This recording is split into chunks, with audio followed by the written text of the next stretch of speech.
Plongeons tout de suite dans un sujet vraiment fascinant. La médecine des reptiles, ce n'est pas du tout la même chose que de soigner un chien ou un chat. C'est un monde totalement à part. Ces animaux possèdent une biologie unique et des métabolismes tellement spécifiques qu'ils exigent une approche très précise. Dans cette explication, on va décortiquer tout ça de manière simple et dynamique. L'objectif, c'est de prendre ces données vétérinaires complexes et de les rendre hyper accessibles pour comprendre exactement comment ces créatures extraordinaires sont soignées. Au programme aujourd'hui, 1. Les soins de base. 2. Les voies d'administration. 3. La thérapie liquidienne. 4. Les principes du gavage. Et on terminera avec 5. Les techniques de sondage. Section 1. Les soins des reptiles et la compréhension de leur base biologique. On commence par une particularité anatomique complètement dingue qu'on appelle la circulation veineuse porte-rénale. En gros, le sang qui vient de la moitié arrière d'un reptile et compris de ses pattes peut passer directement par les reins avant même de rejoindre le reste du corps. Et c'est absolument crucial de le savoir. Pourquoi ? Eh bien, si on injecte un médicament dans les pattes arrière, les reins risquent de le filtrer et de l'éliminer instantanément avant même qu'il n'ait pu faire effet. C'est le genre de détail biologique qui oblige à repenser complètement l'endroit où l'on doit faire une piqûre. Section 2. Les voies d'administration ou comment bien cartographier notre patient. Alors, où est-ce qu'on pique exactement ? Pour faire simple, pour une injection sous-cutanée, sous la peau, on va chercher la peau un peu lâche située au-dessus des côtes, pour les serpents et les lézards. Pour les injections intramusculaires, c'est chirurgical. On vise les muscles intercostaux le long du corps du serpent. Pour le lézard, on utilise les muscles des pattes ou la base de la queue, mais avec une immense précaution. Et pour nos amis chéloniens, c'est-à-dire les tortues, la grosse masse musculaire pectorale à l'avant est un excellent site d'injection. Et là, voici la règle d'or absolue à graver dans les mémoires. Pour les tout petits patients qui pèsent moins de 100 grammes, le volume injecté ne doit jamais, au grand jamais, dépasser 0,2 ml par site. C'est minuscule, c'est littéralement l'équivalent de quelques gouttes.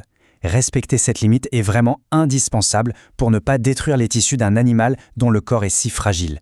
Pour les cas critiques, il y a des voies plus avancées. La voie intracoélomique, directement dans la cavité corporelle, se fait toujours en étant décalée de la ligne médiane.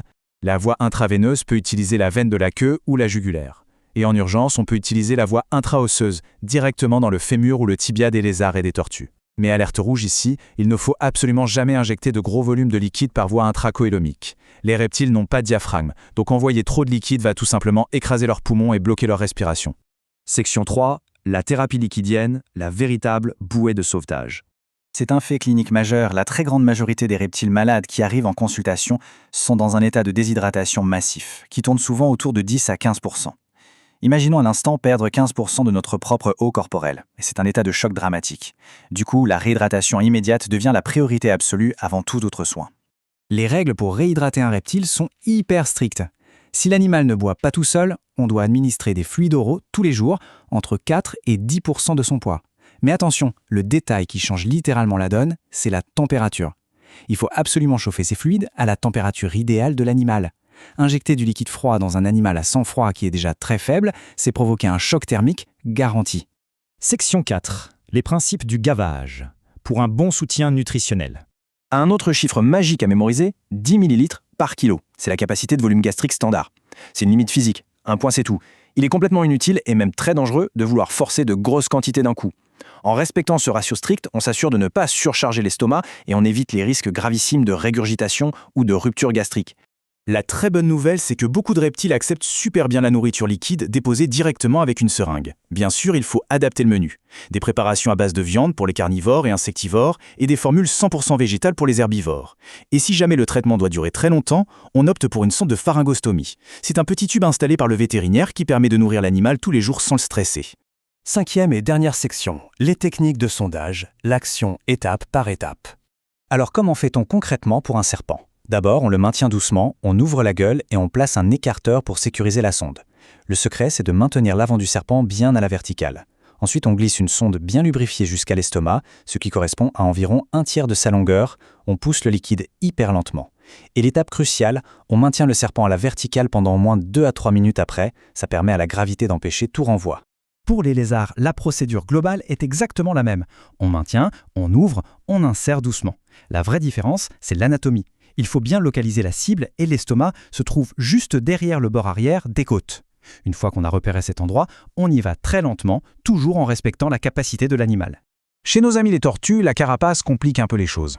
L'estomac se situe à peu près au milieu du plastron inférieur. L'astuce imparable, c'est de faire une mesure à l'extérieur avant de commencer. On mesure la sonde de la bouche jusqu'à l'arrière de l'écaille abdominale. On sait ainsi exactement jusqu'où aller. Ensuite, on tient la tortue à la verticale, on allonge un peu le cou en le tenant derrière la mâchoire, on ouvre le bec, on glisse la sonde jusqu'à notre repère et on alimente doucement. Ce qu'il faut vraiment retenir, c'est que maîtriser ces gestes très précis, comme le maintien vertical d'un serpent ou la prise de mesure chez une tortue, ce n'est pas juste du détail technique. C'est littéralement la différence entre une guérison réussie et une complication fatale. Ces étapes assurent la sécurité de l'animal, son hydratation, et c'est la base absolue de tout rétablissement. La médecine des reptiles demande de la précision, beaucoup de douceur et surtout un immense respect de leurs particularités biologiques. En maîtrisant ces techniques de base, on donne à ces animaux si complexes toutes les chances de s'en sortir. C'est un domaine fascinant qui évolue sans cesse. Abonnez-vous pour plus de vidéos simples et éducatives.